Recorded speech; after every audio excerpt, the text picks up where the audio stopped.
ரொம்ப நாள் முன்னாடி நடந்த கதை. ஒரு கிராமத்துல பின்ட்டு அப்படிங்கிறவரு தன்னோட அம்மாவோட வாழ்ந்து வந்தாரு. பின்ட்டுவுக்கு அப்பா கிடையாது. அந்த குடும்பம் வறுமையில இருந்துச்சு. நாள் முழுக்க உழைச்சு சம்பாரிச்சாலும் அதை வச்சு 2 வேளை தான் அவங்களால சாப்பிட முடிஞ்சது.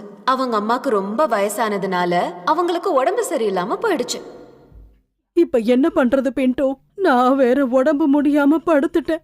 இனிமே இந்த வீட்டை யாருப்பா பாத்துப்பா? இப்ப யாரு உனக்கு சமைச்சு போடுவாங்கன்னு தெரியலையே. அம்மா, நீங்க கவலைப்படாதீங்க.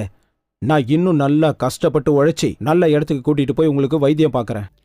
வேண்டாம்ப்பா பின்டோ, இந்த வயசானவளை அப்படியே சாக விடுறதுதான் உனக்கு நல்லது. என்னோட ஆசையெல்லாம் உனக்கு ஒரு கல்யாணத்தை பண்ணி பார்க்கணும்னு தான். ஆனா நம்மளோட தலையெழுத்து மோசமா இருக்கே. அம்மா, நீங்க எதுக்கும் கவலைப்படாதீங்க, எல்லாம் சரியாயிடும். பின்ட்டு வீட்டை விட்டு வெளியில வந்தான். அங்கேயும் இங்கேயும் அலைஞ்சிட்டு இருந்தான். ஆனா அவனுக்கு எங்க போறது என்ன பண்றதுன்னு புரியல. பின்ட்டு கிராமத்தோட ஊர் தலைவர்கிட்ட போய் உதவி கேட்டான். ஐயா, எனக்கு நீங்க உதவி பண்ணுங்க. எங்க அம்மா ரொம்ப முடியாம இருக்காங்க. எனக்கு இப்ப அவசரமா பணம் தேவைப்படுது. தயவு செஞ்சு உதவி பண்ணுங்க ஐயா.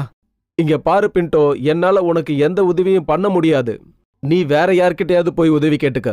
பின்ட்டு ரொம்ப கவலையோட அந்த இடத்த விட்டு வீட்டுக்கு வந்தான். அவனுக்கு என்ன பண்றதுன்னு ஒண்ணுமே புரியல.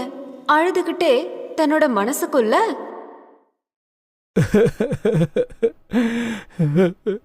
எங்க அம்மாவுக்கு நான் உதவி பண்ண முடியாதப்ப நான் இதுக்கப்புறம் உயிர் வாழ்ந்து யாருக்கு என்ன பிரயோஜனம்? அதனால எனக்கு சாவுதான் ஒரே வழி. பின்ட்டு சோகத்தோட ஒரு காட்டுக்குள்ள போனான். அவனுக்கு முன்னாடி ஒரு கிணறு இருந்தது. அவன் அந்த கிணத்துக்கு பக்கத்துல போய், என்னால இப்படி வெறும் கையோட போய் எங்க அம்மாவை பார்க்க முடியாது.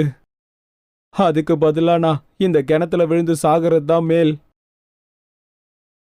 ஆமா, நீ எதுக்காக இப்ப சாக ஆசைப்படுற? எங்க அம்மாவுக்கு உடம்பு சரியில்லை. எங்க அம்மாவுக்கு வைத்தியம் பார்க்க என்கிட்ட ஒரு பைசா கூட இல்ல. அதோட யாரும் பணமும் தரமாட்டேங்கிறாங்க. என்னால வெறும் கையோட போய் எங்க அம்மாவை பார்க்க முடியாது. அதுக்கு தான் இந்த கிணத்துல விழுந்து சாக போறேன். நீ எனக்காக ஒரு வேலை பண்றியா? அங்க ஒரு குளத்துக்கு பக்கத்துல பெரிய மரம் ஒண்ணு இருக்கு. அந்த மரத்தோட உச்சியில நான் ஒரு புதையலை வச்சிருக்கேன். நீ அந்த புதையலை கொண்டு வந்தேன்னா நான் உனக்கு நிறைய பணம் தர்றேன். என்ன சொல்ற? பின்ட்டு எதை பத்தியும் யோசிக்காம பூதம் சொன்னதுக்கு சரின்னு ஒத்துக்கிட்டான். ஆ, நான் கண்டிப்பா கொண்டு வரேன். அந்த பூதம் பின்ட்டுவை தூக்கிக்கிட்டு காத்துல பறந்து அந்த புதையில இருக்கிற இடத்துக்கு போச்சு. அதோ இருக்கு பாரு அந்த மரம். நீ போய் புதையலை கொண்டு வா அப்படின்னு சொல்லி அடுத்த நிமிஷமே அந்த பூதம் மறைஞ்சு போச்சு. பின்ட்டு நேரா அந்த மரத்துக்கிட்ட போனான். அந்த மரம் வானத்தையும் தாண்டி வளர்ந்திருந்தது. ஆனா அவன் எதை பத்தியும் கவலைப்படாம அது மேல ஏறினான். பின்ட்டு ஏற ஏற மரம் நீண்டுகிட்டே தான் போச்சு. இது என்ன புது மரமா இருக்கு? நான் ஏறிக்கிட்டே இருக்கேன், மரம் வளர்ந்துகிட்டே இருக்கு. ஆனா பின்ட்டு எதை பத்தியும் யோசிக்காம தொடர்ந்து ஏறிக்கிட்டே இருந்தான். காலையில ஏற தொடங்கினான். சாயந்தரம் ஆச்சு, ராத்திரி ஆச்சு. ஆனா அவன் மட்டும் பின்வாங்கல. தொடர்ந்து 2 நாட்கள் ஏறினதுக்கு பிறகு அந்த மரம் மேகங்களுக்கு நடுவுல போச்சு. அங்க நிறைய புதையலும் தங்க காசுகளும் இருந்தது. இங்க நிறைய புதையல் பெட்டிகள் இருக்கே. அந்த பூதம் சொன்ன புதையல் பெட்டி எங்க இருக்கு? அதுக்கப்புறம் தூரமா இருக்க ஒரு பெட்டிய அவன் பார்த்தான். அப்பவே அவனுக்கு புரிஞ்சிடுச்சு, இதுதான் அந்த பூதத்தோட புதையல்னு. இப்ப நான் அந்த புதையல் பெட்டியை எடுத்துக்கிட்டு சீக்கிரம் கீழே போயாகணும். பின்ட்டு அந்த புதையலை எடுத்துக்கிட்டு வேக வேகமா கீழே இறங்கினான். அப்போ அந்த மரத்துக்கிட்ட ஒரு குள்ள மனிதன் பறந்துகிட்டு இருந்தான். அவனுக்கு மிக நீண்ட காதுகளும் நீண்ட மூக்கும் இருந்துச்சு. அந்த குள்ள மனிதன் பின்ட்டு கிட்ட, ஏய் பின்டோ, இந்த புதையலை அந்த பூதத்துக்கிட்ட கொடுக்காத. என்ன, இது உனக்கான புதையல். இதை நீயே வச்சுக்க. இல்ல இல்ல, இந்த புதையல் அந்த பூதத்தோடது. நான் அதுகிட்ட தான் கொடுப்பேன். பின்ட்டு அந்த புதையலை எடுத்துக்கிட்டு தொடர்ந்து இறங்கிக்கிட்டே இருந்தான். கொஞ்ச நேரம் இறங்கினதுக்கு பிறகு திரும்பவும் அந்த குள்ள மனிதன் பின்ட்டு கிட்ட வந்து நின்னுக்கிட்டு, அந்த பூதம் கண்டிப்பா உனக்கு எதையுமே கொடுக்காது. நீ இந்த புதையலை எடுத்துக்கிட்டு நேரா உன்னோட வீட்டுக்கு போயிடு. அதுக்கப்புறம் நீ வாழ்க்கை பூரா வேலை பார்க்க வேண்டிய அவசியமே இருக்காது. பின்ட்டு அந்த குள்ள மனிதன் சொன்னதை காதுலே வாங்கல. அவன் தொடர்ந்து இறங்கிக்கிட்டு தான் இருந்தான். அவன் கீழே இறங்கினதும் திரும்பவும் அந்த குள்ள மனிதன், நான் சொல்றத தயவு செஞ்சு கேளு. நான் சொல்றபடி நடந்தாதான் உனக்கு நல்லது. அந்த பூதம் உன் மூலமா தன்னுடைய வேலையை சாதிச்சுக்குது. அவ இந்த பெட்டி எடுத்துக்கிட்டு அதோட மொத்த புதையலுக்கும் அவ தலைவி ஆயிடுவா. உனக்கு கண்டிப்பா ஒரு பைசா கூட கொடுக்க மாட்டா. பின்ட்டு எதை பத்தியும் கவனிக்காம கீழே இறங்குறதுலயே குறியா இருந்தான். கிட்டத்தட்ட தரைய நெருங்கிட்டான்.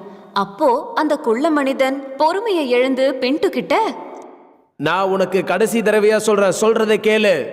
நீ இந்த மொத்த புதையில வச்சுக்கிட்டு வாழ்க்கை பூரா ராஜா மாதிரி வாழலாம். உங்க கிராமத்திலேயே நீ தான் மிகப்பெரிய பணக்காரனா இருக்கலாம். இந்த புதையல தயவு செஞ்சு நீ பூதத்துக்கிட்ட கொடுக்காத. இந்த புதையல நீயே வச்சுக்கோ. என்ன சொல்ற?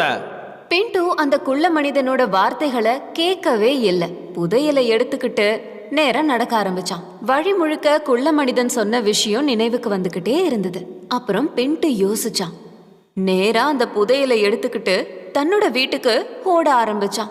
அதை கொண்டு போய் வீட்டுல ஒளிச்சு வச்சு தன்னோட அம்மா கிட்ட, ஆமா, எனக்கு புதையல் கிடைச்சிருக்கு. இது மூலமா நம்மளோட ஏழ்மை எல்லாம் போயிடும். நான் போயிட்டு இப்ப வந்துடுறேன் இருங்க. அப்புறம் நாம போய் இதை நகரத்துல வித்துடலாம். அம்மா சந்தேகமா யோசிச்சாங்க. அப்புறம் பின்ட்டு காட்டை நோக்கி ஓட ஆரம்பிச்சான். போனவ நேரா அந்த கிணத்துக்கிட்ட போய் நின்னான். கொஞ்ச நேரத்துக்கெல்லாம் அந்த கிணத்துல இருந்து அந்த பூதம் வெளியே வந்தது. பின்ட்டு கிட்ட, எங்க என்னோட புதையல்னு சொல்லு. நான் அந்த இடத்துக்கு போனேன். ஆனா அந்த இடத்துல எனக்கு ஒரு புதையலும் கிடைக்கல. என்ன சொன்ன? ஆமா, சரி, நான் இப்போ உடனே போயாகணும். எங்க அம்மாவுக்கு உடம்பு சரியில்லை. பின்ட்டு மனசுக்குள்ள சந்தோஷப்பட்டுக்கிட்டு வேகமா தன்னோட வீட்டை நோக்கி நடந்தான். இப்ப நான் அந்த மொத்த புதையலையும் வித்து பெரிய பணக்காரன் ஆயிடுவேன். அப்புறம் எங்க அம்மாவுக்கும் எனக்கும் வேலை செய்ய வேண்டிய அவசியமே இல்ல. பின்ட்டு ரொம்ப சந்தோஷத்தோட வீட்டுக்கு வந்தான். அம்மாவோட சேர்ந்து அந்த புதையல அவன் திறந்து பார்த்தான். அடுத்த நொடியே அவன் அதிர்ச்சி ஆயிட்டான். ஏன்னா பெட்டி நிறைய கற்கள் தான் இருந்தது. பெட்டி நிறைய பணம் இருக்குன்னு பார்த்தா ஏமாற்றம் தான் இருந்தது. என்ன இப்படி ஆயிடுச்சு? இதுக்குள்ள இருந்த புதையல் என்னாச்சு? இந்த புதையல் எப்படி கல்லா மாறுச்சு? பின்ட்டு, நீ பண்ணது பெரிய தப்பு. நீ என்னைக்குமே நேர்மையா தான் நடந்துக்கணும். நீ பேராசைப்பட்டதுனாலதான் இந்த மாதிரி நடந்திருக்கு. பின்ட்டு எதுவும் சொல்லாம அப்படியே அமைதியா இருந்தான். அப்புறம் தான் செய்த தவற நினைச்சு வருந்தினான்.